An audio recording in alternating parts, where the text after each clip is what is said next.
There are a lot of bad guys, especially scientists. So let's start with the weird ones, then work our way to some of the most terrifying scientists on the list.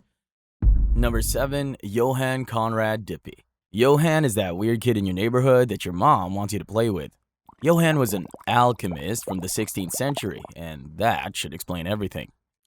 Growing up, Johann studied theology in university, and he was unafraid to voice his unconventional opinions, which led to him being imprisoned for 7 years for heresy. Johann's true passion was his obsession with alchemy, with the sole purpose being to create the elixir of life, a legendary potion that would grant eternal youth and vitality. He did some normal alchemist things like experimenting on animals and making potions off their flesh and bones. This potion, according to him, is apparently also the key to exorcising demons. Yeah. As if he wasn't insane enough, he also tried to transport souls from one human corpse to another. He often conducted his strange experiments in the Frankenstein castle. Yes, that one. Sometime later, he apparently succeeded in creating this elixir and tried to buy the castle with this formula, which the owner quietly refused, which is 100% understandable.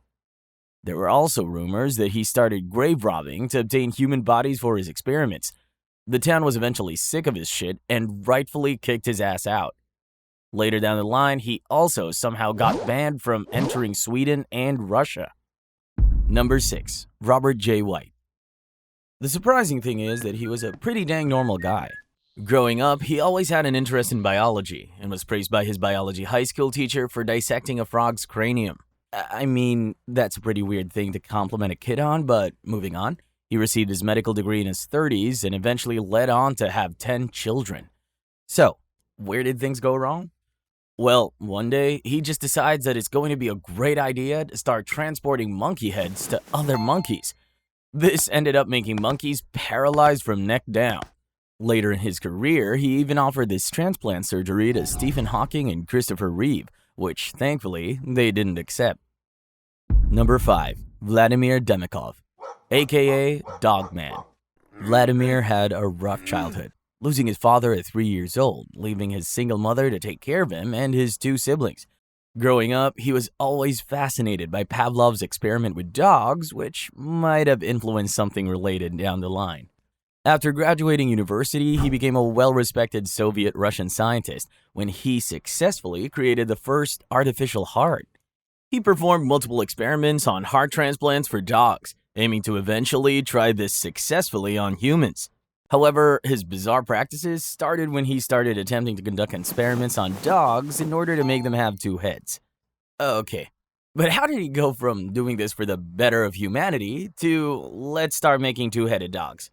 People obviously questioned him, but at the time, there weren't really many real repercussions with doing this type of experiment. The first dog ended up dying in just 4 days, and this was done at least 20 more times throughout the course of 15 years. Number 4, Sidney Gottlieb. You do not want to lie to this man, and here's why. Growing up, he was your typical school nerd with a slight interest in biology. He eventually ended up working at the Department of Agriculture for the government, where he researched soil. Unsurprisingly, he got too bored of this job and started his new job at the Food and Drug Administration. This was also too boring, so he ended up joining the CIA. Not just any regular agent, but as a scientist in charge of breaking down human minds, aka developing a truth serum. You see, during this time, the US was in the Cold War and the tension was high. The CIA thought that their opponents, the Soviet Union and China, already developed their own version of truth serum, so they needed to act fast. And Sidney Gottlieb is your man. His experiments were not limited on their enemies, but also on their own citizens. Number 3, Dr. J. Robert Oppenheimer. You do not want your parents to know this man. Growing up, Robert showed clear signs that he is an absolute academic weapon, completing 3rd and 4th grades in 1 year and skipping half of 8th grade. He got his bachelor's in Harvard, then went to UC Berkeley to get his master's, where he ultimately became a professor. Oh, did I mention he also learned to read the Hindu scripture for fun? However, World War II came. The government was recruiting for the Manhattan Project, a project focused on developing nuclear weapons, and Oppenheimer was recruited. This project was successful, and the rest is history. Number 2. Fritz Haber, the father of chemical warfare. This man was a menace, not to society, but to the entire world. Born in the Kingdom of Prussia into a Jewish family, his mother had an unfortunate death after he was born. Although his relationship with his father was distant due to his father blaming his late mother's death on him, he had a great relationship with his 3 half-sisters and stepmother. His father, being a dye merchant, naturally wanted Fritz to follow his footsteps. However, Fritz wanted to study chemistry. After many back-and-forth arguments, his father gave in and decided that Fritz is not suited to become a businessman. When World War I came, Fritz was weirdly excited to put his skills to use, developing various deadly gases used for trench warfare. He was quickly promoted to the rank of captain. Related or not, Fritz did contribute to chemical warfare. Over 90,000 deaths and 1 million casualties during this war. Even Albert Einstein called him out. In his defense, Fritz stated that death is death, and there is no difference. Number 1. Shiro Ishii. This man was the devil, and I mean this literally. Shiro grew up as quite an unusual person.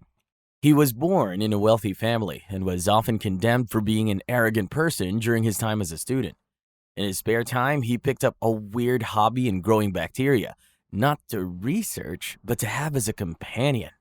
Later, he joins the Japanese military as an army surgeon and begins to advocate the use of bioweapons, which ultimately led him to conduct one of the worst human experiments in history, Unit 731.